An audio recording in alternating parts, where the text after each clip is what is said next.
27 नवंबर 2020 को ईरान के शहर अबसरद में एक ईरानी न्यूक्लियर साइंटिस्ट मोहसिन फ़खरीज़ादे की एसेसिनेशन होती है, जिसकी वजह से वो मौके पर ही दम तोड़ देता है। ये एसेसिनेशन एटोनमस सैटेलाइटेड ऑपरेटेड गन से होती है। इस एसेसिनेशन के बाद इसराइली इंटेलिजेंस उसी वक्त तस्लीम कर लेती है कि हाँ, ये एसेसिनेशन हमारी इंटेलिजेंस एजेंसी मुसाद ने की है। ये अटैक ट्रेडिशनल एसेसिनेशन से बिल्कुल ही अलग था, क्योंकि पुराने ज़माने में ऐसा ऑपरेशन कंडक्ट करने के लिए ह्यूमंस की ज़रूरत होती थी, जो कि स्पाई की शेप में अपने टारगेट का पीछा करते थे और सही मौका देखकर अपने मकसद पूरा कर लेते थे। इस तरह गवर्नमेंट ऑफिशियल के लिए डॉक्यूमेंट लीक करने के लिए हैकर का इस्तेमाल होता है, लेकिन अगर सीक्रेट मीटिंग को क्रैक करना हो तो आपको ज़रूरत होती है एक प्रॉपर गवर्नमेंट ऑफिशियल की, सीधी ज़बान में बोले तो नेता की। इस तरह डिफरेंट कंट्रीज़ अपनी दुश्मन कंट्रीज़ की इंटेलिजेंस रिपोर्ट और सीक्रेट्स को चुराने के लिए इस देश के कुछ इम्पोर्टेंट पर्सनैलिटीज़ को ख़रीद लेती है। ये देश अपने ख़रीदी हुए स्पाइस से ये प्रॉमिस करती है कि हमारा मिशन पूरा होने के बाद हम आपको अपनी कंट्री में शेल्टर देंगे। इस तरह एक ब्रिटिश स्पाई जो कि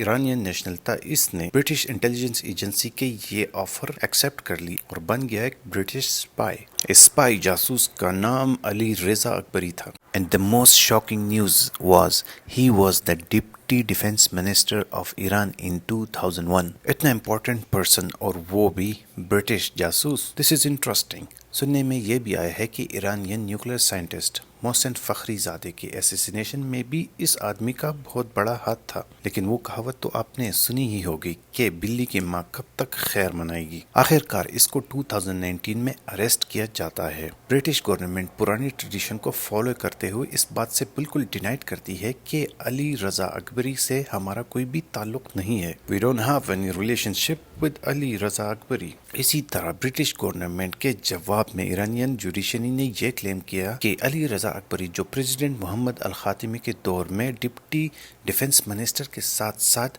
ब्रिटिश गवर्नमेंट के लिए एक इम्पोर्टेंट जासूस का भी काम कर रहा था। जुडिशरी ने यह भी कहा है कि MI16 के जासूस को फॉल्स इंफॉर्मेशन प्रोवाइड करके बेनकाब किया गया, जो कि देश के मोस्ट इम्पोर्टेंट स्ट्रेटेजिक सेंटर और सेंसिटिव इंफॉर्मेशन ब्रिटिश गवर्नमेंट को देता था। जेल में मिस्टर अकबरी ने क्लेम किया कि इसे बुरी तरह से टॉर्चर किया गया और इसे माइंड अल्टरनिंग ड्रग भी दिए गए और इसे फोर्स भी किया उन क्राइम्स के लिए जो इसने किए ही नहीं है। वेल फाइनली जनवरी 2013 को इसकी फैमिली जो कि तेहरान में रहती थी, इनको आखिरी दफा अकबरी से जेल में मिलने लेके आया जाता है और 14 जनवरी 2023 को अकबरी को एग्जीक्यूट किया जाता है, मतलब कि फांसी दी जाती है, to be hang till death. याद रहे कि मिस्टर अकबरी एक ब्रिटिश नेशनल थे। ईरान में डुअल नेशनलिटी के ना होने की वजह से इन्हें ब्रिटिश ही समझा गया। इसे ब्रिटिश कौंसिल एक्सेस भी दी थी, लेकिन MI16 और ब्रिटिश गवर्नमेंट अपने स्पाई को बचाने में नाकाम रही। फ्रेंड्स, आपका इसके बारे में क्या ख्याल है? क्या अली अकबरी रियलिटी में एक ब्रिटिश स्पाई थे या इन्हें वैसे ही फंसाया गया है ईरानियन गवर्नमेंट की तरफ से? अपनी राय का इजहार कमेंट्स बॉक्स में लाजिम कीजिएगा। वीडियो देखने के लिए बहुत बहुत शुक्रिया।